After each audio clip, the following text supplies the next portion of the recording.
9월의 첫 토요 랭킹쇼는 손서구 경제평론가, 최진봉 성공회대 교수, 강전의 국민의힘 대변인 세 분과 시작합니다. 어서 오십시오. 안녕하세요. 네, 미국 이민 당국이 조지아주 현대차와 LG 에너지솔루션의 합작 배터리 공장 건설 현장에서 대대적인 단속을 진행했습니다. 체포된 한국인만 무려 300여 명으로 알려지면서 큰 파장이 일고 있는데요. 미국 정부의 발표를 듣고 본격적인 이야기 나눠보겠습니다. Yesterday, Homeland Security investigations, in coordination with our law enforcement partners, executed a judicial search warrant. The investigation resulted in the arrest of 475 individuals.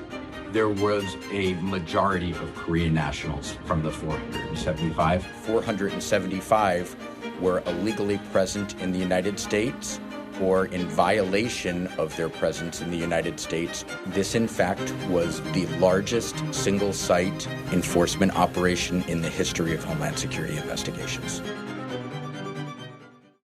네, 방금 들으셨던 것처럼 수사국 역사상 단일 현장에서 이루어진 최대 규모 단속이라고 합니다. 475명이 체포가 됐는데 한국인이 다수다라고 밝혔고요. 자, 이 대대적인 합동 단속은요, 군사작전처럼 이루어졌습니다. 헬기와 장갑차, 심지어는 군용 험비까지 동원이 됐다고 하는데요. 평론가님, 네. 좀 어떤 이유로 지금 한국 기업 공장 건설 현장에 대한 급습이 이루어진 겁니까?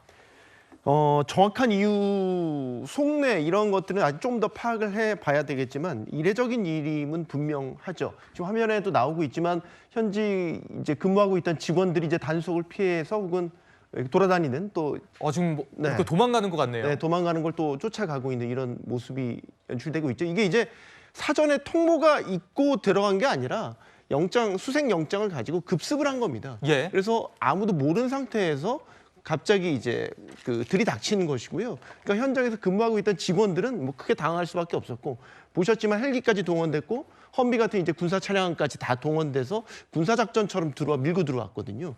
그러면 멀쩡하게 일하다가 이 단속을 받은 분들은 마치 크게 날벼락을 받은 것처럼. 날벼락 맞은 것처럼 크게 당황할 수밖에 없겠죠.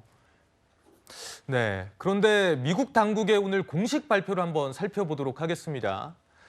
자, 통상적으로 이루어지는 이민 단속이 아니라 수개월에 걸친 형사 수사를 통해서 증거를 수집하고 인터뷰를 진행했다. 그래서 수색 영장을 발부받았다고 하는데 최 교수님, 네. 지금 이건 어떻게 해석을 좀 해야 되겠습니까? 기본적으로 이번에 이제 단속이 된 거는 불법 체류하고 불법 고용이에요. 두 가지 좀 구분해서 봐야 되는데 제가 그냥 추측한데요. 우리나라 분들 중에 이제 체포가 된 분들은 고용 문제를 가지고 문제를 삼은 것 같아요. 예. 두 가지. 왜냐하면 우리나라에 지금 현대하고 LG 에너지솔루션이 함께 공장을 짓고 있잖아요. 거기에 인력이 필요하고 감독할 분들이 필요해서 우리나라에서 출장 간 분들이 많아요. 근데 그분들이 가지고 간 비자가 B1이나 또는 무비자로 들어갔어요. 예. 요즘 이제 전자로 하면 무비자로 갈 수 있잖아요. 3개월 정도 거기에 거주할 수 있거든요. 근데 통상적으로 예전에는 우리나라에서 이런 출장에 가서 일을 해도 크게 문제를 삼지 않았어요. 트럼프 대통령이 집권한 이후에 트럼프 대통령이 이민자 단속을 강화시켰잖아요. 예. 그러면서 이제 목적은 실제로 불법 체류를 하고 있는 사람을 잡기 위한 목적인데 이게 너무 확대돼서 강하게 처벌이 되다 보니까 통상적으로 예전에 있었던, 그러니까 외국에 있는 공장을, 예를 들어서 우리나라의 기업이 공장을 짓고 그 공장에서 일할 사람들을 보낼 때는 그걸 굳이 뭐 취업 비자까지 받아가서 보낼 수가 없잖아요. 짧게 일하니까. B1 비자라고 하는 건 비즈니스 비자인데 보통은 회의, 전시 이런 걸 하기 위해서 가는 분들이에요. 근데 그분들이 여기서 일했으니까 고용이다 이렇게 보는 거예요, 지금. 예. 무비자로 들어간 분도 마찬가지. 보통 이제 이게 비자를 받으려면 절차가 오래 걸리고 그러니까 일반적으로 3개월 정도 짧게 일하고 가서 감독할 분들은 무비자로 입국해서 그냥 가서 관리하고 그렇게 돌아오세요. 근데 그거를 예전에는 그냥 이게 뭐라 그래야 되죠? 엄격하게 법을 집행하지 않고 관례적으로. 그렇죠. 이루어졌던 거죠. 근데 이번에 갑자기 이제 강하게 이걸 처벌하다 보니까 이것도 사실은 이제 어떻게 보느냐에 따라 달라지는 거잖아요. 분명히 당신들은 무비자로 관광 비자로 아니면 잠깐 체류하러 들어왔는데 왜 일을 하냐. 이런 지금 접근인 거예요. 그러니까 B1 비자도 사실은 들어가서 그런 일을 해도 크게 문제가 안 됐었어요, 예전에는. 근데 이거를 엄격하게 따지고 회의하러 왔지 당신이 여기서 일하러 왔냐. 이런 식인 거예요. 그러니까 지금 트럼프 정부에서 트럼프도 오늘 아침에 보고를 받았다잖아요. 이민 당국에서는 엄격하게 법을 적용하다 보니까 예전에 관례적으로 이루어졌던 부분들이 이제는 법의 처벌 범위 안에 포함되는 이런 일이 발생하게 된 거라고 보여집니다. 알겠습니다. 얼마 전 한미 정상회담이 열렸기 때문에 그때 이제 배터리 산업을 포함한 대규모 대미 투자를 약속을 했었거든요. 그렇기 때문에 좀 한미 외교에 파장도 예상이 되고 있습니다. 자, 트럼프 대통령은요, 당국이 할 일을 한 거다 이렇게 밝혔습니다. Look, they're doing their job. That's what they have to do. These are people that came through with Biden. They came through illegally. They came into our country. So we have to do our job. 이 채널A 질의에 백악관이 보내온 답변을 한번 살펴보도록 하겠습니다. 자, 백악관에서는 역사적인 투자와 파트너십을 기대하고 있다면서도 외국인 노동자는 합법적이고 적절한 근로허가를 받으라고 했습니다. 평론가님, 네. 합법적이고 적절한 근로허가를 받아야 된다. 이건 어떤 의미입니까? 아까 최 교수님 말씀하셨던 그 목적, 입국 목적에 맞는 비자를 발급받아서 들어와야 된다라는 거죠. 예. 당연히 정상적인 절차와 법을 지켜서 입국, 출입국 관리가 돼야 되는 건 너무나 당연한 얘기인데 다시 말씀드리지만 이게 이제 바이든 행정부 때부터 소위 말해서 대미 투자 늘리라고 해서 우리 기업들이 가서 뭐 현재 배터리 공장이나 자동차 공장들 이제 짓고 이런 과정에 있었단 말이죠. 예. 근데 바이든 행정부 때부터 이제 이어져 왔던 거는 소위 말해서 비자의 심사나 이런 것들에 대한 소위 운영의 폭을 줬어요. 그러니까 단기 비자, 비원 비자 같은 곳으로 가서 이제 일을 하고 와도 아무런 문제가 없었던 건데 그 투자가 계속 진행되는 과정에 이제 정권이 바뀌었지 않습니까? 예. 그러니까 트럼프 행정부 들어와서 이것들이 이제 문제 삼기 시작하면은 이 난관에 빠지는 거죠. 왜냐하면 아까 말씀 정식 그 비자 같은 걸 받으려고 하면은 기간도 수개월이 걸리고요. 탈락되는 경우도 되게 많아요. 예. 근데 이제 트럼프 행정부 들어와서 뭐였냐면 비원 비자나 에스타 가지고 들어갔었을 때에 입국이 거부되는 사례들이 상당히 많이 늘어났었습니다. 그래서 이게 대기업들은 소위 말해서 폭탄을 안고 계속 현지 투자를 해왔었던 거고 이번에 이게 이제 대규모 단속을 통해서 아 이게 장난이 아니구나라는 게 확인이 된 거죠. 더 걱정은 이겁니다. 제2, 제3의 똑같은 비슷한 사태가 얼마든지 일어날 수 있다라는 거. 그 걱정은 이겁니다. 이게 전국적으로 불법 이민 단속이 강도 높게 진행되고 있다는 건 우리가 다 알고 있잖아요. 예. 근데 자국의 대규모로 투자하는 이런 글로벌 기업들의 생산 시설을 급습한 거는 이번이 처음인 거고 더욱이 미국의 동맹국인 한국의 대기업이 합작해서 짓고 있는 이 공장에 이렇게 군사작전을 방불케 하는 단속을 벌였다? 이거는 뭔가 또 다른 저희나 배경을 갖고 있지 않을까? 우리 입장에서는 그런 의심을 할 수밖에 없게 되는 거죠. 예, 그러면 현실적으로 좀 대응을 할 수 있을지 하나하나 좀 짚어보겠습니다. 일단 일하기 위한 합법적인 비자를 취득하는 게 하늘의 별 따기라는 게 좀 가장 큰 문제죠. 방금 설명을 해주셨지만 B1 비자나 이스타로 보통 미국에 공장 근무를 하러 갑니다. 그런데 원래는 전문직 비자나 주재원 비자가 필요하다는 거잖아요. 앞으로는 좀 현실적으로 이 비자들을 따서 들어가는 게 가능할 걸로 보십니까? 어떻게 전망하세요? 저는 현실적으로 불가능하다고 봅니다. 이전에도 제가 이제 비슷한 사례를 취재한 바가 있는데 예를 들어서 예. 전문직 취업 H-1B 비자는 그 발급수도 제한돼 있어요. 네. 그래서 추첨 통해서 저걸 발급받거든요. 그러니까 저게 트럼프 행정부 들어와서 진짜 하늘의 별 따기 비자가 됐고요.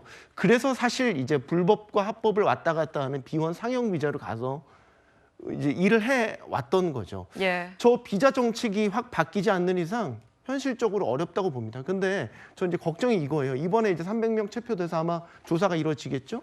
그래서 불법성의 정도를 따져서 아마 강제 추방되거나 자진 아니면 나가거나 뭐 이런 절차를 밟게 될 것 같은데 이분들의 기록이 그대로 다 남잖아요. 근데 현지에서 공장을 계속 지어져야 된단 말이죠. 네. 한국인의 그런 공장 시설이나 이런 것들에 대한 그 숙련된 노동자들이 뭐 계속 여기저기서 나오는 게 아니잖아요. 그러니까 저것도 연속성 있게 계속 진행돼야 되는 프로젝트인데 네네. 저분들이 저분들이 저런 불법 입국 기록 같은 걸 갖고 다시 미국에 들어갈 수 있을까? 못 들어간다고요.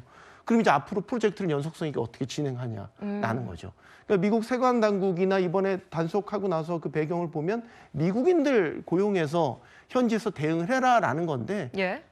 기업들은 그거에 불가능하다라는 거예요. 네네. 이게 이제 무슨 조립식 짓듯이 짓는 공장이 아니잖아요. 굉장히 고도의 숙련된 기술을 필요로 하는 생산 시설을 짓는 건데 한국 본사 직원들의 도움 없이 저걸 어떻게 프로젝트를 진행할 수 있겠냐. 현실적으로 불가능하고 예. 비자 규정도 계속해서 엄격해지고 있기 때문에 이건 지금 딜레마에 빠진 상태라고 봅니다. 딜레마. 그런데 아까 언급을 해주셨는데 더 큰 우려가 사실 제2의 비슷한 사태가 일어나지 않을까 하는 거잖아요. 네. 지금 미국 현지에 어쨌든 공장을 짓고 있는 다른 기업들도 많지 않습니까? 굉장히 거기도 많죠. 타겟이 될 수 있는 거죠? 얼마든지 타겟이 될 수 있겠죠. 이번에는 한국 기업들끼리 합작 공장이긴 한데 네. 미국 현지 기업과 합작하여서 짓고 있는 네. 예를 들면 2차 전지 배터리 공장도 있고요. 우리가 독자적으로 짓는 것도 있고요. 예. 앞으로 걱정은 저는 사실 마스카 프로젝트가 바로 떠오르더라고요. 네. 이게 현지에서 우리가 도크를 지어줘서 선박을 이제 현지에서 건조를 하는 과정인 거잖아요. 아시겠지만 선박 건조 과정에서 굉장히 많은 인력들이 투입이 됩니다. 예. 그럼 지금 저 단속한 걸 보면 현지 미국인들을 중심으로 인력을 숙련시켜서 선박을 짓고 이렇게 해야 되는 건데 현실적으로 가능하지 않을 거라고 봅니다. 그러면 여기 한국에서 숙련된 이제 인력들이 가서 뭐 현지에서 이제 생산시설 도크 같은 걸 짓는데 계속해서 출장 왔다 갔다 하면서 협력을 해야 되는데 예. 저런 식의 단속이 계속 이루어진다 아마 프로젝트 진행하는데 상당히 애를 먹을 거라고 생각합니다. 예, 이번은 단순한 단속이 아니라 군사 작전처럼 정말 급작스럽고 치밀하게 이루어졌다는 게 특징입니다. 우리 외교부는 미국 정부의 유감을 표명했습니다. 들어보시죠. 미국의 법 집행 과정에서 우리 투자업체의 경제 활동과 우리 국민의 권익이 부당하게 침해되어서는 안 될 것입니다. 현지 공관을 중심으로 현장 대책반을 출범시킬 것을 지시하는 등 적극 대처 중입니다. 서울에서도 오늘 주한 미국 대사관을 통해 우리 국민의 정당한 권익이 침해당하지 않도록 각별히 유의해 줄 것을 당부하였습니다. 예, 우려와 유감을 표명하긴 했는데 사실 이것만으로는 충분하지 않다는 지적도 나오긴 합니다. 일단 우리 정부는 주 미국 대사관 총영사와 또 주 애틀랜타 총영사관 영사를 현장에 파견을 해서요. 현장 대책반을 꾸렸습니다. 그런데 강전혜 대변인님, 네. 이 현장에서 어떤 대응이 좀 가능하겠습니까? 일단은 뭐 변호사들을 붙여주겠다라고는 이야기하고 있습니다만 예. 말씀하신 것처럼 지금 단속이 된 사람들 같은 경우에는 비자에 문제가 있는 것은 원칙적으로 보았을 때는 맞아 보이거든요. 그렇다면은 자진 출국 형태로 나와야 될 가능성이 높아 보입니다. 네. 실제로도 2020년에도 조지아주에서 SK 배터리 아메리카 공장에서 한국인 13명이 이렇게 똑같이 비자 문제로 문제가 되었을 때도 자진 출국을 하겠다라고 하고서는 석방이 된 바가 있었거든요. 예, 이번에도 맞습니다. 그렇게 해야 될 것이 아닌가 싶은데 네. 문제는 이번에 300명이라는 너무나 큰 숫자인 것이죠. 그러면은 우리가 공장을 짓는 데 있어서 결과적으로 이분들은 한국으로 돌아오고 한국에서 비슷한 지금 스펙을 가지고 있는 다른 분들을 보내야 될 것으로 보이는데 네. 전문직 취업 비자 같은 경우에는 미국에서 1년에 한 8만 5천 명 정도만 나오고 있거든요. 그런데 24, 25 그 회계연도를 보면은 그 1년 사이에 47만 명 정도가 신청을 한 것으로 알려지고 있습니다. 아하, 예. 그러면 이게 추천 비율이 18% 정도밖에 되지 않는 거예요. 그럼 우리 외교부 입장에서는 이러한 상황과 관련해서 한국에서 어쨌든 특히 현대자동차 같은 경우에는 향후 4년 동안 36조 원 정도를 미국에 투자하겠다고 밝힌 상황이거든요. 네. 이런 상황에서 한국인들이 전문직 취업 비자가 나오는 데 있어서 조금 더 미국에서 어떤 좀 선의를 베풀어 줄 수 있도록 이러한 이야기들을 적극적으로 해야 되는 것이 아닌가 그런 생각도 듭니다.